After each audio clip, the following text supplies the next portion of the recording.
This is captain डर्बो। Welcome back to another amazing video. बहुत दिनों बाद वीडियो आ रही हो रहा है। होप यह वीडियो आपको पसंद आने वाली है, क्योंकि इसमें हम बात करने वाले हैं जो हमारे पास बुलेट 350 है, रॉयल एनफील्ड की नई जनरेशन, जो नई वाली बुलेट 350 है। क्या ये वर्थ है जो आपने इस पैसे इन्वेस्ट करें इस पे, और जो आप इस पे टाइम दे रहे हो, क्या ये उसके वर्थ है उस सब चीज़ों के? तो आज हम कुछ इसके एडवांटेज और डिसएडवांटेज के बारे में बात करने वाले हैं इस वीडियो में। ये कोई रिव्यू वीडियो नहीं है कि मैं आपको इसके फीचर्स बता रहा हूँ कि इसमें शीशा ऐसा है या फिर पेंट ऐसा है, सीट अलग है या फिर उस टाइप का मैटर। मैं आपको डायरेक्टली इसमें ये बताऊंगा कि क्या आपको ये लेनी चाहिए आज के टाइम में या फिर नहीं लेनी चाहिए। आपको पुरानी बुलेट पसंद है या फिर नई वाली क्यों नहीं पसंद है, मैं उसको भी टॉपिक को क्लियर करेंगे आज। तो चलिए फिर शुरू करते हैं, साथ साथ में हम चलते हुए हैं।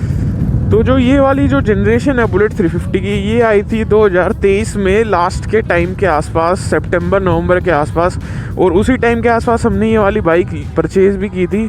24 का एंड हो चुका है और 2025 शुरू हो चुका है, 2 जनवरी है।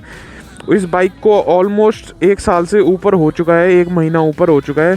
और इस 1 साल में मेरे को क्या इसमें लगा कि इसमें अच्छे है पुरानी बुलेट के कंपैरिजन में, या फिर आज के टाइम पे जो भी बाइक्स हैं इस प्राइस रेंज में, 2.5 लाख की प्राइस रेंज में जो भी बाइक्स हैं, क्यों आपको बुलेट परचेज़ करनी चाहिए और बाइक्स के मुकाबले। तो आज उस पॉइंट को हम क्लियर करेंगे।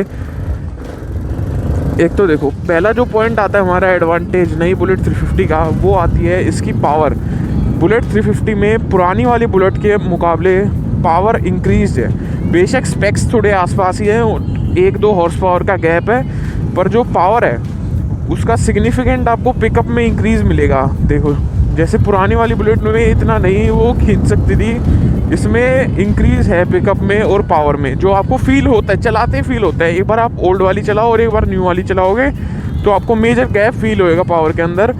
पावर की इसमें पिकअप के साथ साथ जो आपकी लो एंड टॉर्क है, जो लो एंड टॉर्क होती है, बोले तो जब आप एक्सेलरेट करते हो छोटे गियर में, तो जो बाइक एकदम से आगे की तरफ दौड़ती है उसको लो एंड टॉर्क आप समझ सकते हो एक लेमन लैंग्वेज में। तो वो भी इसमें पुरानी वाली बुलेट से ज़्यादा है, और जो आपको इस प्राइस रेंज में जो और बाइक्स आती हैं उसके मुकाबले भी आपको ज़्यादा मिलेगी। मतलब आपको फील होगा आप कुछ चला रहे हो। दूसरा पॉइंट आता है इसकी जो है हमारी ब्रेकिंग। जो ब्रेकिंग दूसरी बुलेट, जो पुरानी वाली बुलेट थी उसके कंपैरिजन में या फिर किसी भी बाइक से, इसमें आगे और पीछे दोनों साइड डुअल डिस्क ब्रेक मिलते हैं। तो जो ब्रेकिंग है इसकी वो सिग्निफिकेंट है। मैं मतलब ब्रेकिंग को एक आप एडवांटेज मान सकते हो, एडवांटेज आप मान सकते हो पुराने बुलेट के कंपैरिजन में, जिसमें पीछे की तरफ ड्रम ब्रेक आते थे और आगे की तरफ डिस्क ब्रेक। इसमें आगे पीछे दोनों तरफ डिस्क ब्रेक हैं, तो ये आपको बहुत मतलब आराम से आपकी ब्रेकिंग में कोई इशू नहीं आता ऐसा। पर इसकी ब्रेक्स की मैं एक डिसएडवांटेज बताता हूँ। जो इसकी रियर ब्रेक्स है, रॉयल एनफील्ड के आप कोई सी बाइक्स देख लो, उनकी रियर ब्रेक्स इतनी भी ज़्यादा कारगर नहीं है। मतलब जो रियर ब्रेक्स है वो थोड़े टाइम बाद, जैसे आप कांस्टेंट ब्रेक कर रहे हो तो हीट होके ना स्लजी हो जाती हैं ब्रेक्स। मतलब जब आप ब्रेक्स प्रेस करते हो वो इतनी इफेक्टिव नहीं रहती हैं हाई स्पीड्स पे, या फिर जब आप बेशक लो स्पीड पे भी चल रहे हो, एक टाइम के बाद जब वो हीट होने के बाद वो आपको जवाब दे देंगे कि भाई इतनी फ्रीक्वेंट यूज़ नहीं। तो ये डिसएडवांटेज लगी मेरे को इसकी ब्रेक्स की। अब ब्रेक्स के बाद जो तीसरा पॉइंट मैं कवर करने वाला हूँ वो इसकी सीटिंग पोजीशन और हैंडल बार पोजीशन है। जो पुरानी वाली बुलेट थी उसमें थोड़ा हैंडल बार ऐसे बाहर की तरफ निकला हुआ हैंडल बार था, तो उसकी वजह से क्या होता था, आपको ना मतलब थोड़ा पीछे होकर और बैठना पड़ता था। तो फिर पर इसमें जो नई वाली बुलेट में है, इसमें थोड़ा अपराइट हैंडल बार है। हैंडल बार की पोजीशन में पूरा चेंज किया गया है।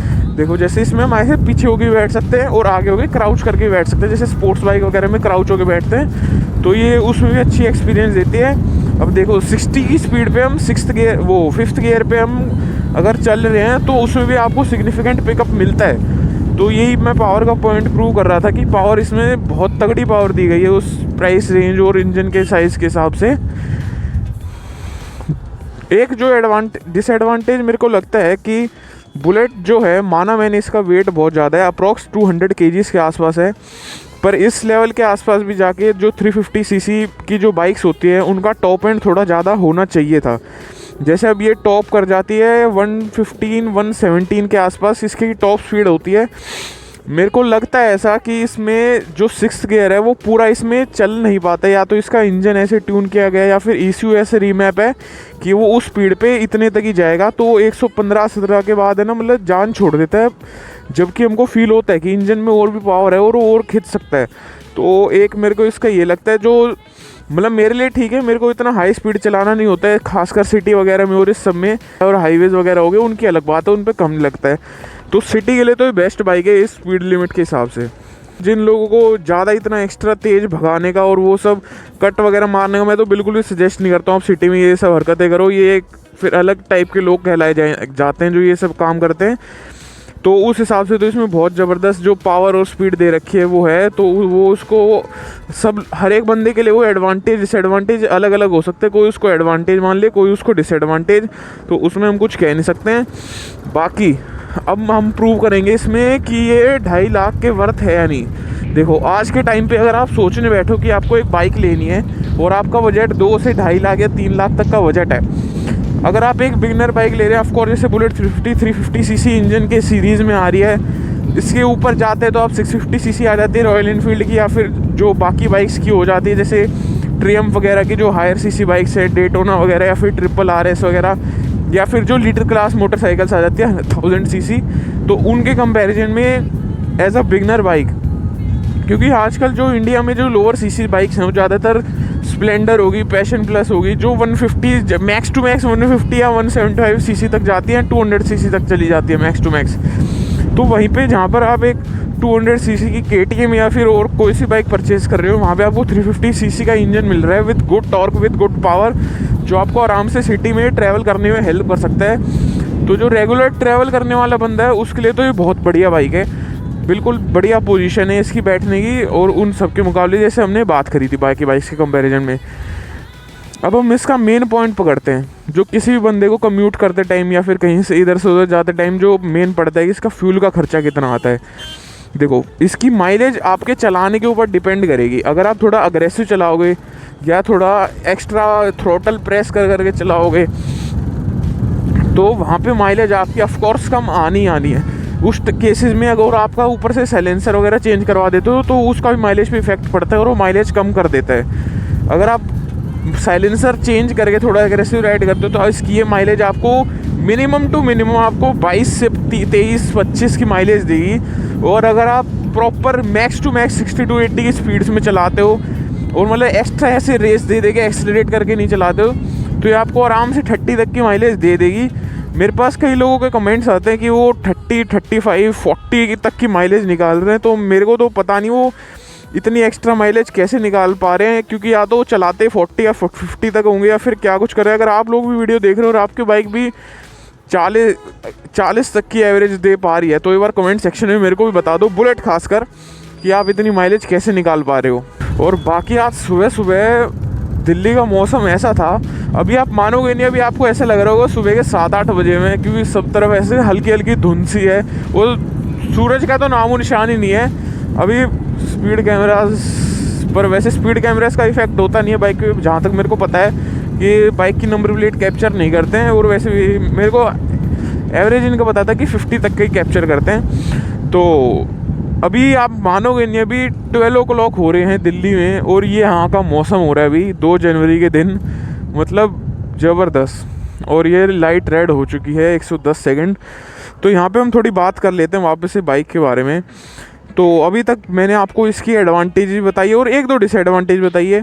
अब मैं इसकी प्रॉपर डिसएडवांटेज बताता हूँ जो आपको एक टाइम के बाद चलाने में और बहुत गहराई से नोटिस करने के बाद ही पता चलेगी। और जो भी बंदा नई बाइक ऐसी बुलेट 350 नई वाली लेना जा रहा है, इसको एक बार ज़रूर नोटिस करना, अपनी चीज़ में लेने से पहले एक बार कंसिडर ज़रूर करना।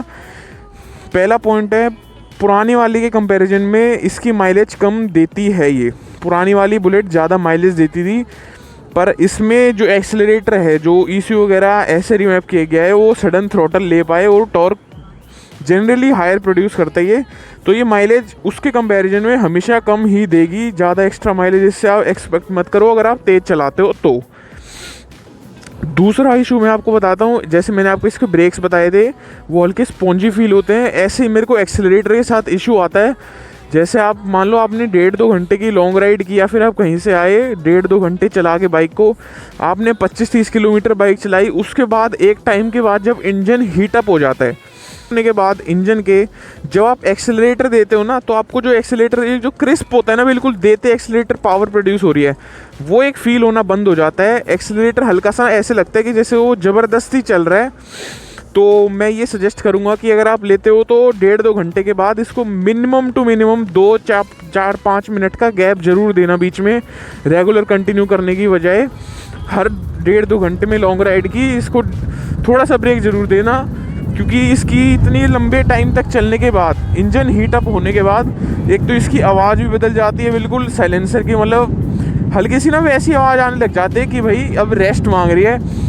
और एक्सेलरेटर की भी, और ब्रेक्स का तो मैंने आपको बताया ही, ब्रेक्स अगर हीटअप करके आप बहुत ज़्यादा एक्सेस यूज़ करते हो तो किसी भी बाइक के साथ हो सकता है ब्रेक्स का तो ये प्रॉब्लम, पर आरई के साथ कहा गया, जीटी वगैरह के साथ भी, तो इस चीज़ का भी ध्यान रखना। और एक और डिसएडवांटेज मैं आपको इस बाइक का बताता हूँ, जो है इसका फ्यूल मीटर। इसमें MID डिस्प्ले तो दे दिया गया है नई वाली में, पर ये बिल्कुल भी रिलायबल नहीं है इसका फ्यूल का मीटर। ये आरई की हर एक बाइक के साथ है, चाहे आप इनकी बड़ी सेगमेंट वाली बाइक्स देख लो, जीटी होगी या मीटियोर होगी, उनके साथ भी सेम इशू है, बिल्कुल गलत फ्यूल रीडिंग दिखाता है। जब आपकी बाइक में बिल्कुल ज़ीरो तेल होगा, बिल्कुल ज़ीरो